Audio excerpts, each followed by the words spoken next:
Hey, Jonathan, you talking to the wrong guy right now? And no, Lawrence, I'm not being disrespectful. Hey, Jonathan, but you're being disrespectful. You actually are. You gotta relax. Right you should actually stop talking. Well, not if you're talking to me like that. I'm not one of the other people. You can't be talking to people like that. So you gotta relax. Jonathan, actually, you're gonna stop talking to me like I'm your goddamn girlfriend. Well, Seriously. Or you can stop talking to me like I'm your child. No, mutual respect, Lawrence. Mutual respect. Actually, age do not matter. Age do not matter in this conversation. Stop talking. So, boy, stop talking. Lawrence, stop talking. I'm not gonna deal with that type of disrespect. So you gotta calm down. If you want to have a conversation with me, we should have that one-on-one with Art Zara here. It is you and me. You're done. You're fired. Bye. Okay.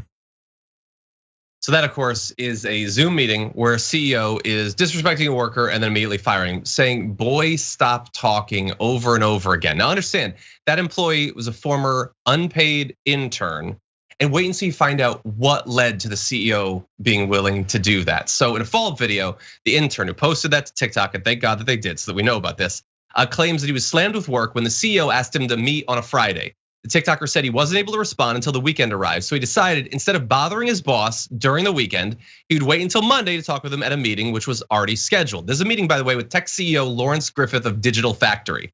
In another follow-up video, the TikToker claims the majority of people working at Digital Factory are unpaid interns expected to be available 24/7 despite having other paid jobs.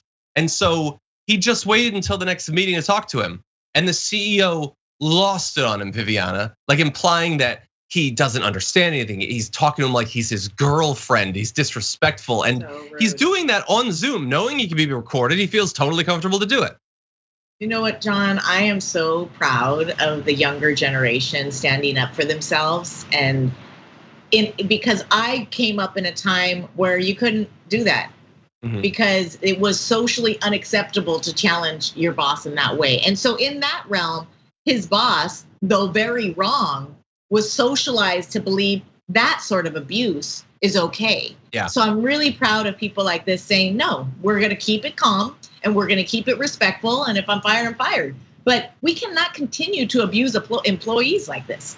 Yeah. And I applaud everybody who stands up for what they need to make, salary-wise, whatever hourly wages, stuff like this, protecting your time off. This guy's not even paid. Supposed to work at the end of the day on a weekend. That doesn't even make any sense. And we have other countries have rules of when bosses can call you after hours, et cetera, is not allowed.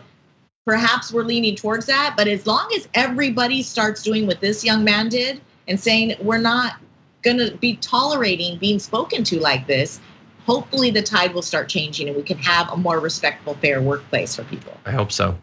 Yeah, and by the way, in the comments to that video, some people were like, no, it doesn't matter what the CEO does. You are supposed to be as deferential as And this whatever. is what I'm saying. So I came up in that world too. But guess what? Nothing should make it okay for someone to be disrespectful. He could be mad that he didn't get back to him on Friday. That's fine. And people can argue whether or not he should have answered him on Friday. That's fine. But what he did was belittle this man, or attempt to, because that man did not allow to be himself to be belittled. So you can have a problem with somebody and you can say, hey, I do expect you to be available all the time. And that unpaid intern can say, look, that's not gonna work for me, and they can leave. But I don't think it should be that way, but you don't respond to it in this way. You can have a problem with somebody, but you don't talk to them like that. That's where this guy really went wrong. And by the way, he responded to those comments saying, he was cussing me out, I am free labor. And I accepted that, I was okay with that, but I'm not gonna be treated as scum, as the dirt underneath your heel, because he wants to pump his chest. So I am gonna tell him to calm down. I'm gonna talk to him as the professional I wanna be one day and the professional he's not showing me. And he did keep his calm. I think it was fine. Yeah, and he said, by the way, that he was disappointed that someone he looked up to, one of the few black executives he knew of in the field, spoke to him in a disrespectful way. He says he wants to change the narrative around workplace abuse, which, by the way, 100%. In 2021, over 43% of people working remotely reported verbal mistreatment on the job. Over 65% of the perpetrators were bosses. So this is not just a thing that he's experiencing. This has become quite common. If that man of Digital Enterprise, what was it, Digital Playground or something?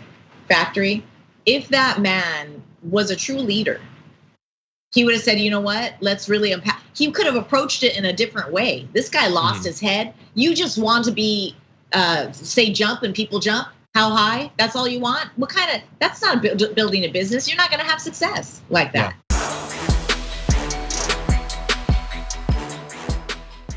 For more political news breakdowns, interviews, stories of activism, and me trying my hardest to care about the occasional big celebrity news story, subscribe to our YouTube channel at youtube.com/The Damage Report. And you can ring the bell wherever it is so you don't miss anything.